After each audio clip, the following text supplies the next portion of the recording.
மன்னன் ஒருவர் அமைச்சர் அவர்களுக்கு தலை சிறந்த ஓவியரை அழைத்து வாருங்கள் என்றார். தலை சிறந்த ஓவியரையும் அழைத்து வந்தார் அரண்மனைக்கு.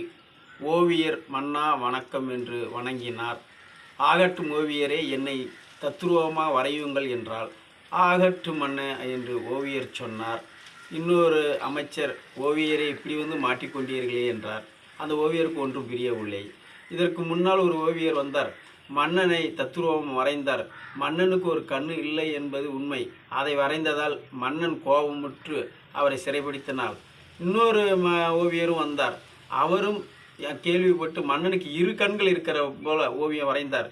என்னை போலியாக வரைந்தாயா என்று அந்த ஓவியரையும் சிறைப்பிடித்தினார். இதனால் இப்பொழுது வந்திருக்கிற நீங்கள் என்ன செய்ய போகிறீர்களோ என்று அமைச்சர் சொன்னார். வீட்டுக்கு வந்த ஓவியன் புலம்பினான். இப்படி வரைந்தாலும் சிறை, அப்படி வரைந்தாலும் சிறை, நான் என்ன செய்வேன் என்றார். அவர் மனைவி அவருக்கு ஒரு ஆலோசனை கொடுத்தார்.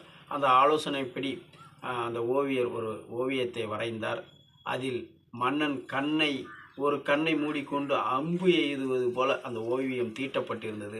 அந்த ஓவியத்தை பார்த்த மன்னன் பிரமித்து அந்த ஓவியனுக்கு பொன்னும் பொருளையும் வழங்கினார். இந்த கதையிலிருந்து என்ன தெரிகிறது என்றால், சமயோதிய புத்தியை பயன்படுத்தினால் எல்லாம் நலமாக இருக்கும். நன்றி.